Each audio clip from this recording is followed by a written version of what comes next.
What's up, everybody? My name is Axel Fuentes, and today I'm going to be taking you around my studio. This is the official Axel Fuentes studio tour for 2017-2018.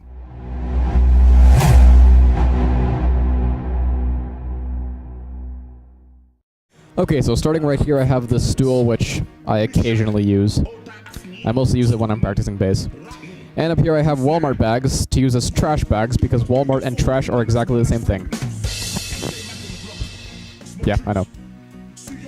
And here I have this set of drawers here. Up top I just have 5 newer NW800s. It's such a great microphone that I have 6 of them.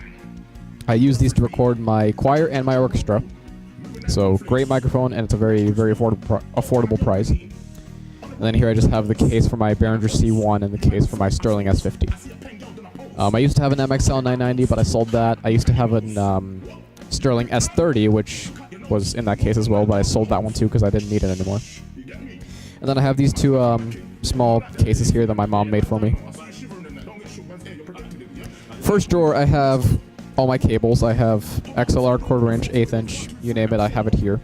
I also have some adapters which are mixed in there, unfortunately. I have to sort those out sometime. Second drawer, I just have some utilities. I have pop filters, a pedal, speaker cable, slip stop for my bass, and some other crap in there that I don't even use. And the final drawer, I have music, instruction manuals, and more music and more instruction manuals. Stuff that I've collected over the past few years, and the music here goes as far back as, I want to say when I was in 6th grade. I could be wrong though. Second set of drawers. This piece of these drawers, it actually used to be connected to a bigger desk, which we sawed off here. And there you can still see the holes where the pins for the desk would go. But yeah, here I just have hand sanitizer, Febreze spray, bottle of, I think that's water, I'm not sure. I have a container of picks. I think I mostly just have bass picks in there. Bottle of water so I can stay hydrated, and blank CDs, which I never use. I also have my other set of headphones here. These are Sony something or others. I actually don't know what model these are, because it doesn't say on here. But yeah, these mostly I just use when I'm at school. I always have these in my bag, and I use these to listen to music. I use these when I'm working on music at school, that kind of stuff. And then here I have a bag which I used for my headphones once, and then I have this bag for a tripod that I have. First drawer, I have USB cables, and some other stuff in there. I see a few pencils, and I see some other crap in there. This tub is supposed to be for adapters, these 1/4 inch adapters that everyone always loses. I have 6 of these. I should probably locate all of them. I know I have 2 in use on my desk, but I need to find the other ones. And I have this one here, so I'm missing 2. Second drawer, some more utilities and more stuff that I don't use. Here's a Sony CyberShot, which was a hand-me-down. I don't use it though because it is a really crappy camera and the battery lasts like 5 minutes.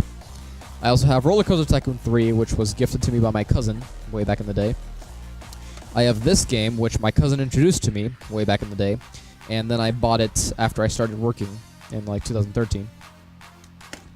I also have some nails here, Sharpie, rechargeable batteries. These are rechargeable AAAs. The old hard drive to my Xbox 360, which died several years ago. And I have some more stuff in there.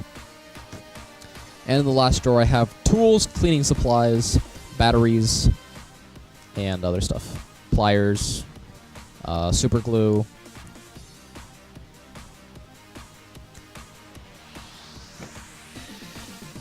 And in the last drawer, I have tools, cleaning supplies, batteries, cleaning cloths, and a couple other stuff in there. And WD-40. And I think there's a roll of duct tape in there somewhere, or 2. And moving right along, here are my electric instruments. My 3 bass guitars, which I've switched. I've traded in so much. I no longer have my first electric bass, which was my Fender Squier. I no longer have that one. I also no longer have the active Fender Squier, which I used at the Irish Festival for 2 years in a row. I also no longer have my acoustic bass guitar. I no longer have an acoustic electric guitar. I've traded all those in. So this is my most recent purchase. This is a Dean 5-string fretless bass, and it is the first fretless bass that I've ever owned. And it's also a 5-stringer. Active pickups. It has active Seymour Duncan pickups. And it has the 4 controls that you find on active instruments. I've already used it for like a few days. I only picked it up on Thursday. Sounds great in jazz and in other applications, so I think I might be using this one for the upcoming jazz band concerts in association with, as well as my upright bass for that concert. But yeah, it's a great bass. I'm glad I spotted it. It's a great addition to my studio. It's a great addition to my collection, TBH. And then here is my Ibanez Sound Gear jazz bass, I think it is. This was the second bass guitar I've ever owned. Yeah, second bass guitar I've ever owned. It's a 24 fretter, 5-stringer. I really like the sound of this one in jazz. Like, it just sounds amazing. And as also, it's passive. I think I used this for a couple of gigs with my fiddle group when I was with them. I've used this in recordings. I used this bass in actually no, I don't think I've used this bass in a recording yet. But soon. Also, this bass has the range of a 24 fretter, so 2 octaves per string. So that's for you theory nerds, that's B0 to G4.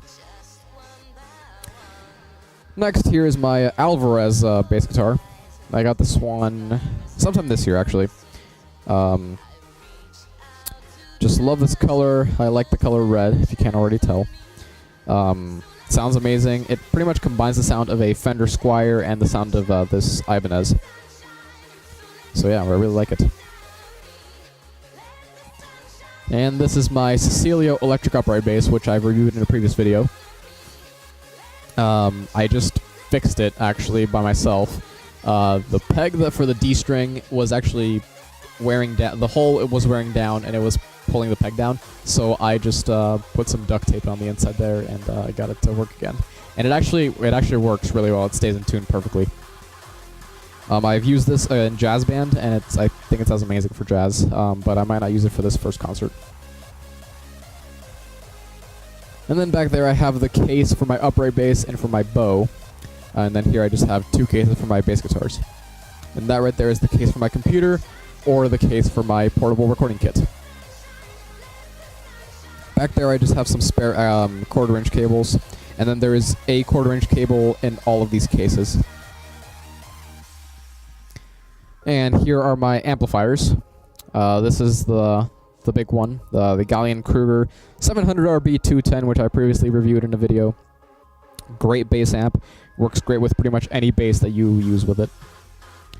And right here is its little brother, the Backline 110.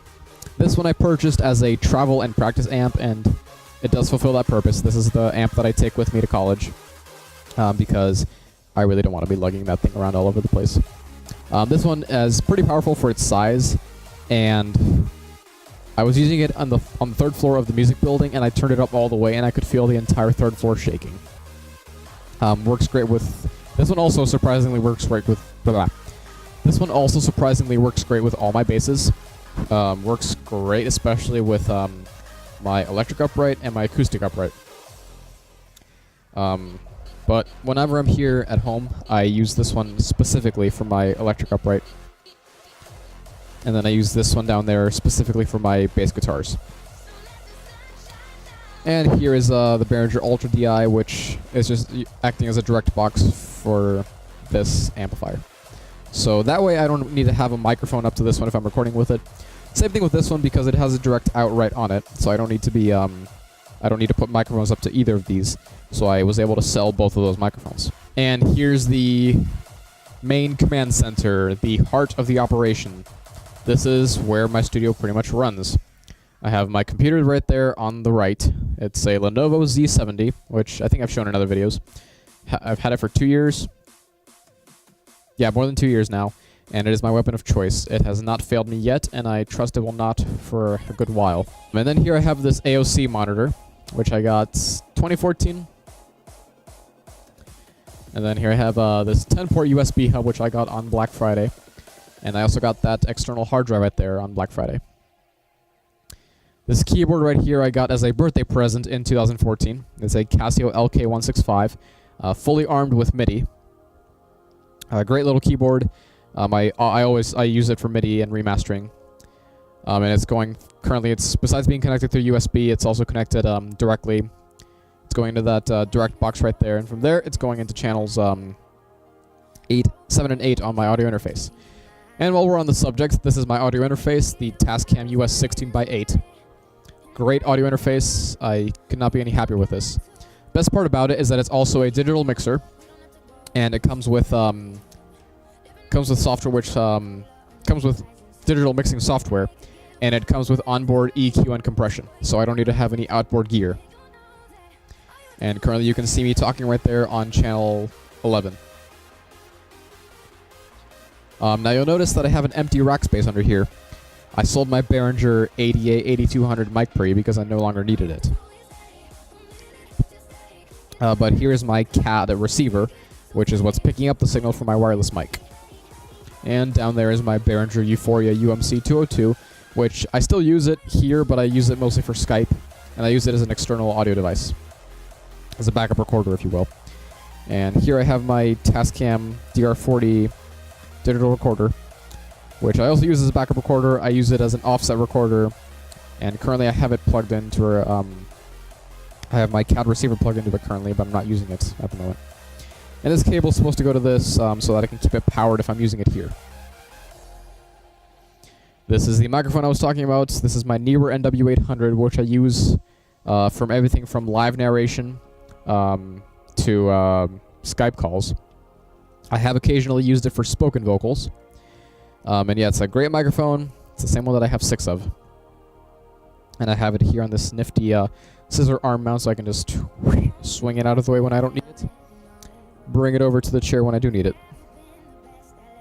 And back there I just have tissues because allergies. And here's my studio monitors. These are Mackie CR3s. And I got these at Music Go Around, and my dad spotted them and said that we should try them out. And I did, and I really liked them, so I bought them. And then my parents... Then I bought these stands at Gadgeties, and then my parents put these pieces of wood on them, and there I made my own makeshift studio monitor stands. Which, I mean, it works. Also, before I forget to mention, this keyboard does have a pedal, which is down there behind the trash can. And also, this cable is just an extra output for my Tascam interface. And I would normally have it plugged into my Tascam digital recorder to use it as a backup recorder. Moving right along, I have here my Sterling S50, which I used to record my upright bass, and occasionally have used to record vocals.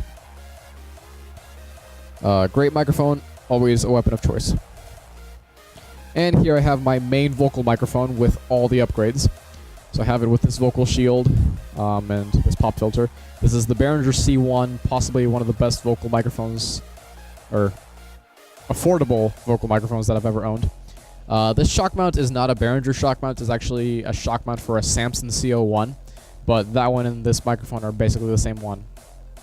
So I just bought it for this one. It was a very expensive shock mount too. It was about $40 for this one. And here I have my Rolls monitor preamp. Personal monitor preamp. And here is my most prized possession. My Shen 88 upright bass. This bass has been by my side since, you guessed it, 2014. And it's served me very well over the past few years. In fact, I'm still using it now in jazz band and in orchestra. I have helicore orchestral strings on it, medium tension. I have the pickup right there is The Realist by David Gage. And I just have a mute on there.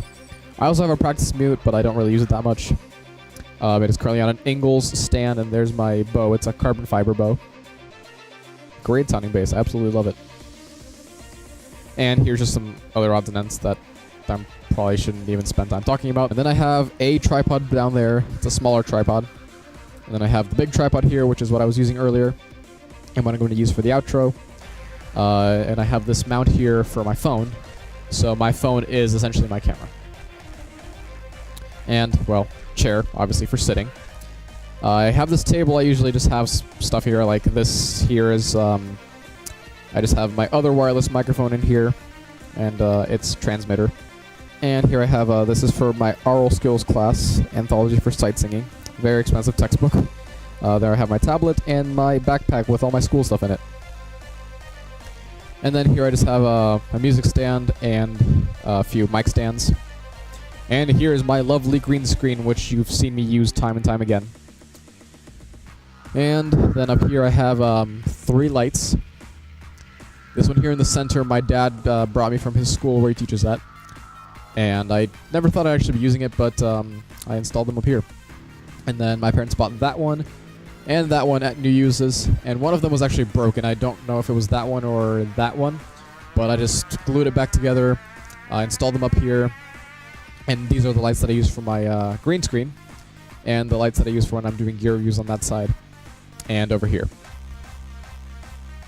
And then all these towels I just either already had or I bought them from Walmart, and I just installed them up here, and it makes the place about 50% quieter.